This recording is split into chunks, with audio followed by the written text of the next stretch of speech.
Hello friends, Assalamu alaikum and welcome back to my YouTube channel.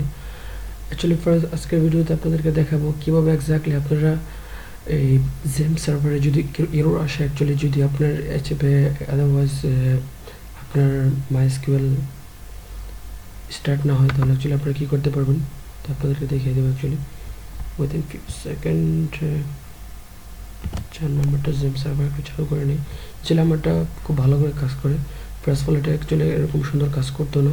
তো actually আমি একটু setting করে নিয়েছিলাম এবং আমি চাচ্ছিলাম যদি আপনারা যদি এরকম কোনো প্রবলেম ফেসিং করেন, তাহলে এক্স্যাক্টলি আপনারা কীভাবে এটাকে কনফিগার করতে পারবেন, ফাইন্ড আউট করতে পারবেন। তো অ্যাকচুয়ালি আপনি কনফিগে ক্লিক করবেন, ক্লিক করার পরে প্রথম অ্যাপেচেতে ক্লিক করবেন, প্রথমটায় ইয়েস একটা নোটপ্যাড ফাইল চালু হবে। তো অ্যাকচুয়ালি কন্ট্রোল F দিবেন, ক্লিক করবেন ফাইন্ড করার জন্য। এখানে আপনারা 80 লিখবেন, 80 ওয়েল ফাইন্ড নেক্সট করে নেন। ইয়েস এরকম দেখতে পারতেছেন যে এখানে কত আসছে, 80 আসছে।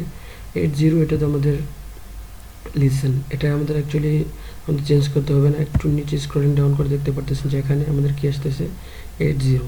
এখানে আপনার কাছে 80 আসবে, কিন্তু আপনি কি করবেন, এটাকে বাই ডিফল্ট 80 আসলে আপনি 80 করে দেবেন। অ্যাকচুয়ালি সেটিংটা আমি করে রাখছি, প্রথমেই 80 করে দেবেন। তারপর ফাইন্ড নেক্সট করবেন, আরেক জায়গায় করতে হবে।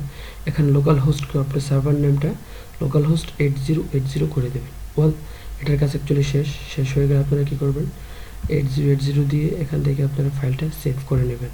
ওয়েল সেভ করে নেবেন এখানে। তারপর অ্যাকচুয়ালি আমরা এটা ক্লোজ করে নিই, সেকেন্ডটাতে চলে যাই। সেকেন্ডটাতে গিয়ে আপনারা এখানে চলে যাবেন অ্যাপেচে, এক্স্যাক্টলি এখানে কন্ট্রোল F দিয়ে সার্চ দিবেন আবার, এবং এক্স্যাক্টলি আপনারা এখানে লিখবেন 443। ওয়েল এখানে এরকম আসবে আপনাদের কাছে লিসেনটা যেটা আছে 443, এখানে আপনারা 4433 করে দেবেন, আমি যেরকম করে দিয়েছি 4433, এবং ফাইন্ড নেক্সট এখানে আপনারা 443 করে দেবেন যে ভার্চুয়াল হোস্ট, এটাকে এক্স্যাক্টলি আপনারা 443 করে দেবেন।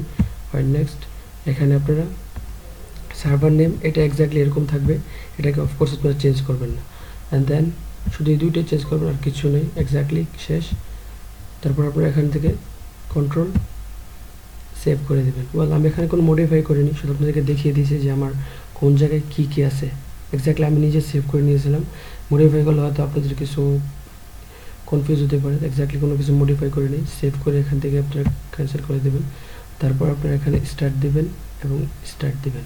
ওয়েল তারপর এক্স্যাক্টলি আপনারা করবেন কি, আপনাদেরকে একটু দেখিয়ে দিই। দেখতে পাচ্ছেন আমাদের কোনো এররও নেই, আমাদের প্রোগ্রাম খুব সুন্দর করে Xampp সার্ভার চলতেছে। ওয়েল তারপর আপনারা এখান থেকে লোকাল হোস্ট লিখলে অফকোর্স আসবে না, এই জন্য আপনাদের কী করতে হবে, লোকাল হোস্ট লিখে আপনাদেরকে দেখতে পাচ্ছেন আমি কী দিলাম, এখানে ডাবল কলন দিলাম, শিফট সেমিকলনের জায়গায় ক্লিক করলে এরকম আসবে। তারপর আপনারা 8080 লিখে ক্লিক করবেন, এক্স্যাক্টলি ড্যাশবোর্ড আমাদের ওয়ার্ডপ্রেসে চলে এসেছে। ওয়েল গাইস এটাই আজকে ভিডিওটা ছিল। পেজ মাই অ্যাডমিন সব কিছু আপনারা পেয়ে ফেলবেন। বাস এতটুকুই, ভালো থাকুন, সুস্থ থাকুন, আসসালামু আলাইকুম।